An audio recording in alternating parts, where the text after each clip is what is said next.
Hello friends, કેમ છો? જય શ્રી કૃષ્ણ, જય અંબે. જો હું બનાવું છું આલુ પરોઠા. આલુ પરોઠાના થોડુંક આ ડુંગળી છે કાચી પાકી રહી, એના માટે થઈને વઘાર કરવા માટે નહીં. વઘાર થોડો વધારે આવી જાય તો મેં ગેસ બંધ કરી દીધું. 1 ચમચી તેલ નાખી અને બધા મસાલા આમાં કરી દઈશું. આદુ, કોથમીર, મરચાં બધું નાખી દઈએ. રહી તતડે, જીરું તતડે. હું વઘાર કરીને કરું છું. તમે કેવી રીતે કરો છો મને કોમેન્ટ કરીને કહેજો. મારી વિડીયોને લાઈક કરજો, સબસ્ક્રાઈબ કરજો. હું આ રીતે બનાવું છું, મને આ રીતે ભાવે છે અમારા ઘરમાં બધાને.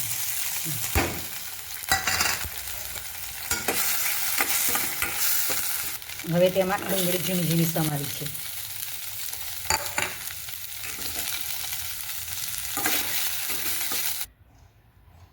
હવે આપણે તેમાં 2 નાની ચમચી મરચું નાખ્યું, 1 ચમચી હળદર, 2 ચમચી ધાણા જીરું,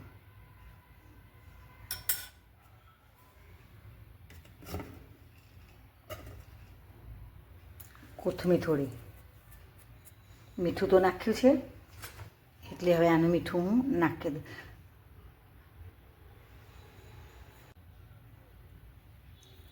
આમચૂર પાવડર અને બુરું ખાંડ બંને નાખ્યું. આપણે બટાકા નાખી દીધા બાફેલા. એ બધા મસાલા થઈ ગયા છે. હવે હું તેને ક્રશ કરી દઉં. જો આપણો આ માવો તૈયાર થઈ ગયો છે. જો છે ને મસ્ત. જો ગોળા કરી પછી આપણે હવે આલુ પરોઠાનો હવે હું લોટ બાંધું પરોઠા માટે. પછી કરીએ બનાવવાના ચાલુ કરી. જો હવે આ વણવાનું છે.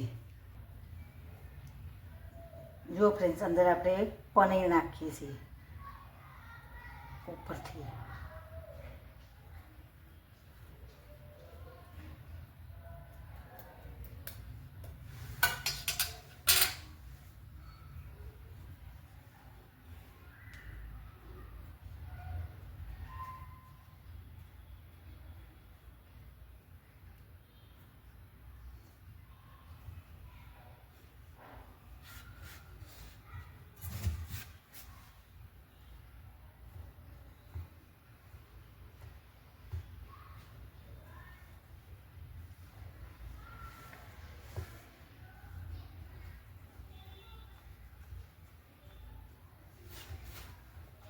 આવી રીતે બધે ફેલાઈ લેવાનું એટલે અંદર બધું ફેલાઈ જાય મસાલો બધો. હવે આપણે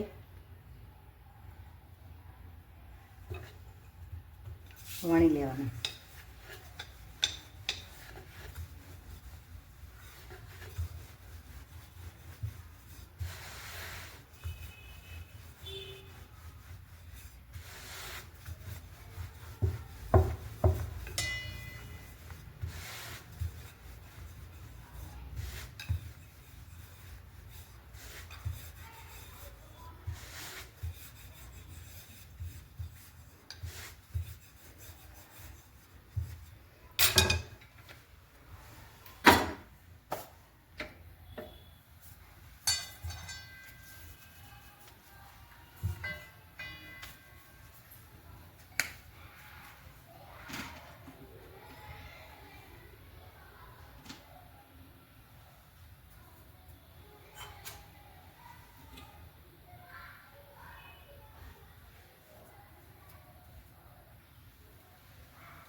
તો ફ્રેન્ડ્સ, બની ગયું છે ને સરસ મસ્ત. જો આ ફૂલ છે. હવે થોડું થોડું થઈ ગયું.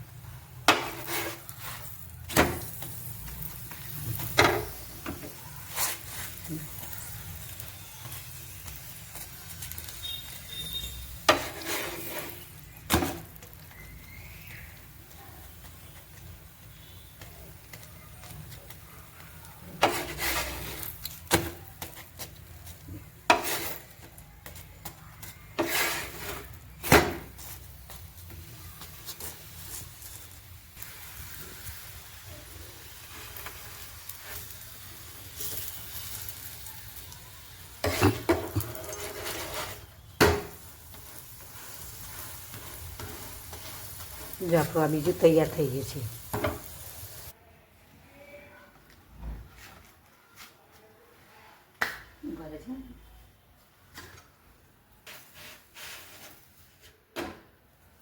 જુઓ ફ્રેન્ડ્સ, આપણા આલુ પરોઠા, પનીર પરોઠા બંને કહેવાય જે કોઈ, પણ બધા પરોઠા મેં બનાવી દીધા છે. આ દહીં સાથે મેં સર્વ કર્યું છે. તમે પણ આ રીતે બનાવજો. નાના બાળકોને પણ ભાવે અને મોટાઓને પણ ભાવે તેવા છે. બહુ મસ્ત બન્યા છે. Thank you. આભાર. જય શ્રી કૃષ્ણ. જય અંબે.